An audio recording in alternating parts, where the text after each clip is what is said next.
There is a promise in the Bible that survived slavery, rebellion, broken laws, ruined kingdoms, burning temples, exile, and centuries of silence. It began with one old man, standing beneath a sky full of stars. It passed through the fire of Sinai, the throne of David, the ashes of Jerusalem, and the tears of a people carried away into Babylon. Again and again, it looked as if the promise had reached its end. Israel failed, kings fell, the temple burned, the land was lost, the covenant was broken, and yet, somehow, the promise did not die. Why? If Israel broke the covenant again and again, why did God's promise keep moving forward? Was the story of Israel a story of failure, or was something deeper being revealed through every failure? To understand the Bible, we have to understand covenant, not just as a religious agreement, not just as ancient law, but as the sacred thread holding the entire story together. Every covenant with Israel reveals another layer of God's character: His holiness, His justice, His mercy, His patience, and above all, His faithfulness. This is not only the story of a nation, it is the story of humanity. Because somewhere inside Israel's story, we recognize our own. We know what it means to promise and fail, to be rescued and still wander, to know what is right and still choose what destroys us, to wonder whether our failure is stronger than God's mercy. But the Bible gives an answer that echoes through history. The promise did not survive because Israel was faithful. It survived because God was. And to understand why this promise refused to die, we must go back to the beginning, not to a temple, not to a throne, not to a powerful empire, but to an old man beneath the stars. Before Israel had kings, priests, prophets, armies, borders, or a temple, there was a man named Abraham. He was not standing at the center of an empire. He was not holding a crown. He was not leading a nation. He was simply a man called out of the familiar into the unknown, asked to trust a voice that promised more than his eyes could see. God told Abraham to leave his country, his relatives, and his father's house, and go to a land that God would show him. That detail matters. Abraham was not handed a complete map. Faith, in this first great covenant story, begins as a journey without full control. He had a promise, but not the finished picture. He had a destination, but not every answer. And the promise seemed almost impossible. God promised Abraham descendants, land, and blessing. His descendants would become a great nation.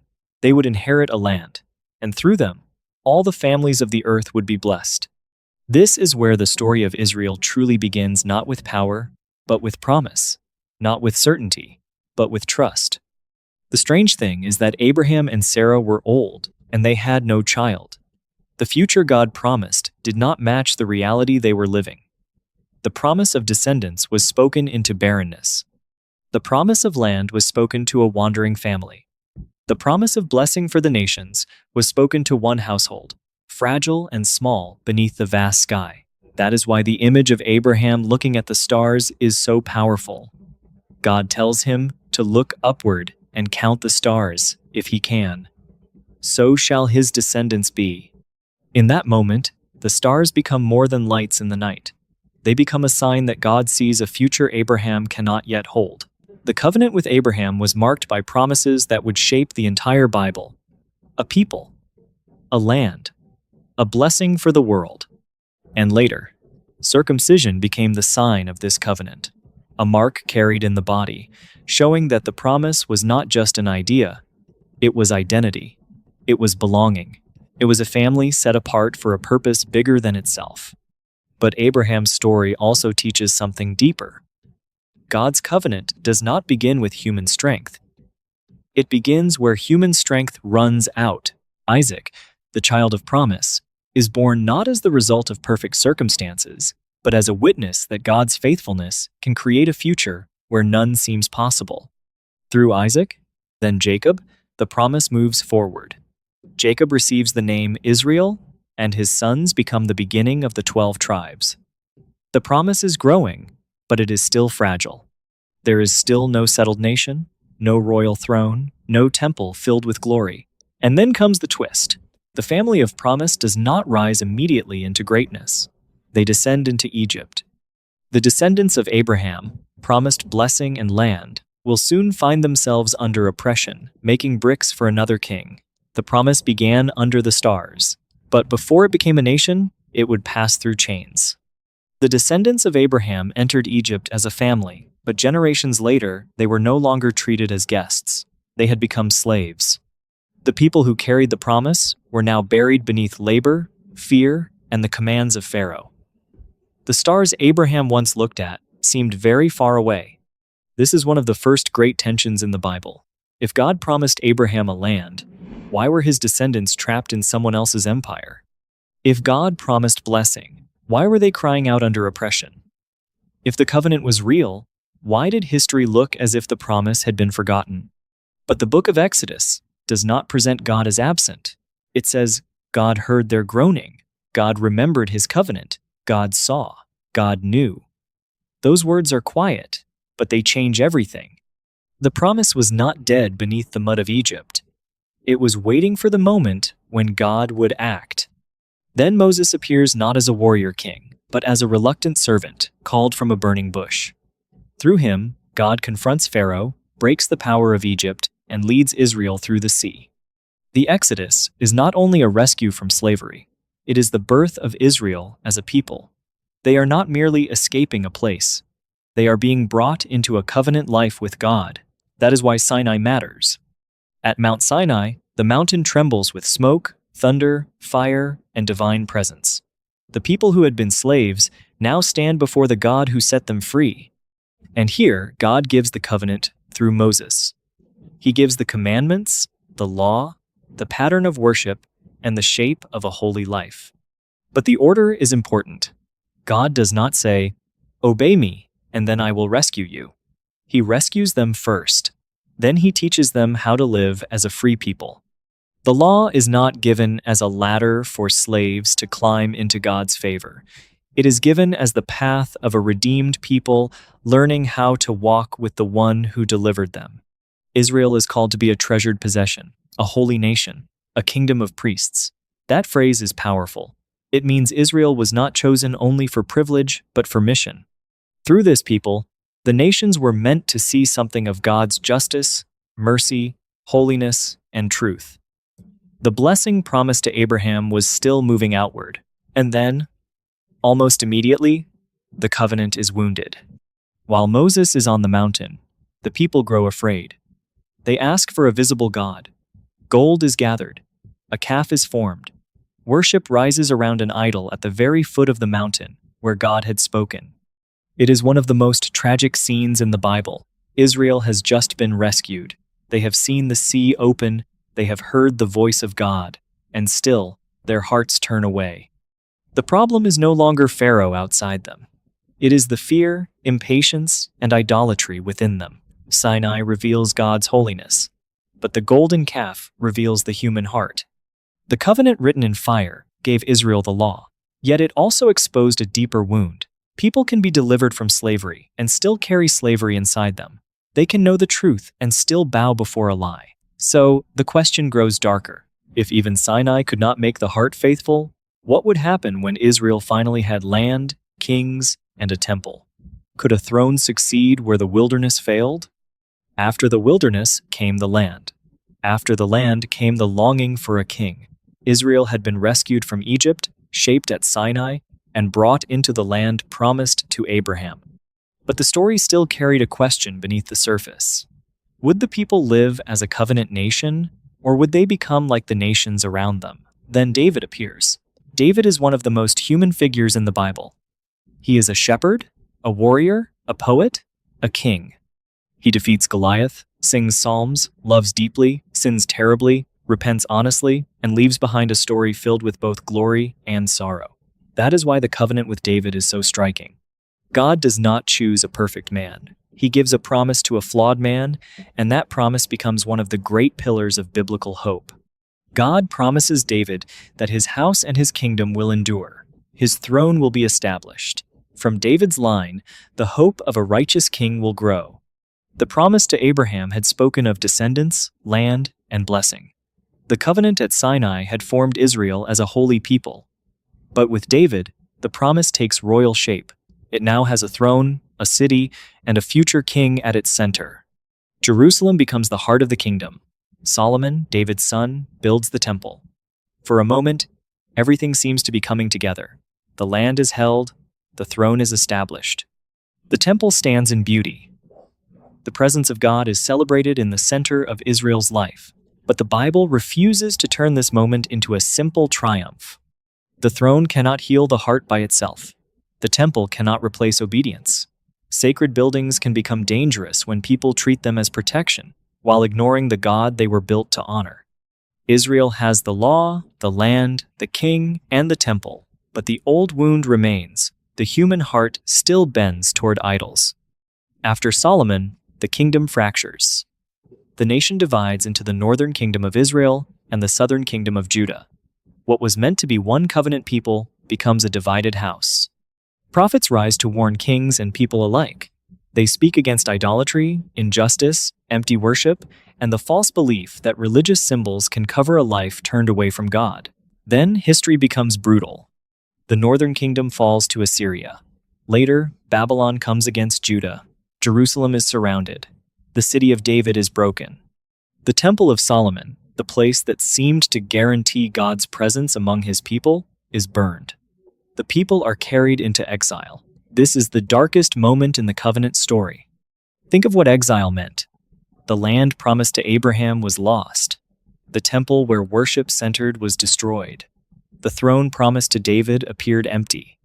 The people shaped at Sinai were scattered among foreign powers. Everything visible seemed to say that the promise had failed. But in the Bible, exile is not only punishment, it is revelation. It exposes the truth that Israel's deepest problem was not a lack of land, kings, or sacred places. The deepest problem was the brokenness of the covenant heart. And there, in the ashes of Jerusalem, the next promise began to sound. If the throne had fallen, if the temple had burned, if the people had been carried away, then what could possibly remain? Only the faithfulness of God. And through the prophets, God began to speak of something no king, no temple, and no law carved in stone could fully accomplish: a covenant written inside the human heart. In exile, Israel had to face a terrifying question. What remains when everything sacred seems to be gone? The land was no longer beneath their feet. The temple was no longer standing in Jerusalem. The throne of David no longer looked powerful. The songs of Zion were now sung with tears in a foreign land. For many, exile must have felt like the death of the promise. Not just a political defeat, but a spiritual earthquake. Had God abandoned his people? Had the covenant finally broken beyond repair? Were the promises to Abraham, Moses, and David now only memories from a ruined past? But in the silence of exile, the prophets began to speak with a strange kind of hope. Not cheap hope, not easy comfort. A deeper hope, born in ashes. Jeremiah spoke of a new covenant. Not simply another law placed before the people, but a law written within them. God promised that the covenant would reach deeper than stone tablets. It would enter the heart. The people would know him, not only as a command from outside, but as a living relationship from within. Their sins would be forgiven. Their brokenness would not have the final word. This was a turning point in the story. At Sinai, the law had been written on stone. It revealed God's holiness. It taught Israel how to live as a redeemed people. But the history of Israel showed that knowing the law was not the same as loving God with a faithful heart. The law could show the path, but it could not, by itself, make the heart walk in it. Then Ezekiel used another unforgettable image. God would remove the heart of stone and give a heart of flesh. He would place his spirit within his people. This was not just moral improvement. It was inner renewal. It was the promise that God would not merely repair the outside of the covenant people. He would transform them from within. That is why the new covenant is so powerful. It answers the deepest wound revealed by every earlier chapter. Abraham showed that the promise depends on God's faithfulness. Sinai showed that rescued people still need holy formation. David showed that even kings and temples cannot cure the human heart. Exile showed what happens when covenant becomes a memory instead of a living relationship. And the prophets answered, God is not finished. This is where the ancient story becomes painfully modern. We may not stand at Sinai or weep beside the rivers of Babylon, but we know what it means to carry a divided heart. We know what it means to understand what is right and still fail to do it. We know what it means to make promises and break them, to seek freedom and still return to old chains. The Bible does not hide that tragedy. It names it. Then it dares to say that God's answer is not only instruction, but transformation. The promise had passed through stars, fire, thrones, ruins, and exile. But one final question remained. How would God seal a covenant that could reach not only Israel's history, but the human heart itself? By the time we reach the New Testament, Israel is still waiting. The land is no longer ruled by David's throne in the way the ancient promises seem to imagine. Rome casts its shadow over Jerusalem. The temple stands again, but the world feels unfinished. The people remember Abraham, Moses, David, Jeremiah, and Ezekiel. They remember the promise. They remember the covenant, and they wait for God to act. Into that waiting comes Jesus. In Christian faith, Jesus does not appear as a random new beginning disconnected from Israel's story. He stands inside the story. He speaks the language of the prophets. He announces the kingdom of God. He gathers disciples like a renewed Israel. He heals, forgives, teaches, confronts hypocrisy, welcomes sinners, and speaks as if the long-awaited promise is drawing near. Then, on the night before his death, he takes bread and a cup. The room is quiet. The hour is heavy. Around him are ordinary men who do not yet understand the weight of what is happening. And Jesus speaks words that reach back through the whole history of covenant. Blood, forgiveness, promise, and a new covenant. This is not a small detail. The cup at the Last Supper is filled with echoes. It echoes Sinai, where covenant was sealed with blood. It echoes the prophets, who spoke of forgiveness and a transformed heart. It echoes the promise to Abraham, that blessing would reach the nations. It echoes David, because Christians see in Jesus the promised son of David, whose kingdom is not built by the sword, but by sacrifice. Then comes the cross. From the outside, the cross looks like the death of hope. A Messiah rejected, a teacher silenced, a king crowned with mockery. The disciples scatter, the city watches. The promise seems, once again, to have reached the edge of extinction. But the Christian proclamation is that, at the very place where the promise seemed to die, the new covenant was sealed. Not with the blood of animals, not with stone tablets, not with the power of an earthly throne, but through the self-giving love of Christ. And then, the resurrection changes the meaning of everything. The promise is not buried. The covenant is not defeated. Death itself does not have the final word. In the risen Christ, Christians see the faithfulness of God breaking open history, fulfilling the ancient hope, and sending the blessing outward to all nations. So, the story comes full circle. It began with Abraham under the stars, hearing that all families of the earth would be blessed. It passed through Moses and the fire of Sinai. It sat on David's throne. It wept in Babylon. It was promised again through prophets who spoke of a new heart. And in Christian faith, it reaches its deepest meaning in Jesus, where covenant becomes forgiveness, mercy, spirit, and life. The Bible is not the story of perfect people reaching God. It is the story of a faithful God reaching broken people again and again. The promise did not survive because Israel was faithful. It survived because God was. And maybe that is why this ancient story still matters. Every broken heart wants to know whether a promise can survive failure. The Bible's answer is not quiet. It says yes when the promise belongs to God. Which covenant do you think reveals God's faithfulness most powerfully? Abraham's promise, Sinai's law, David's throne, or the new covenant of the heart? Share your thoughts below.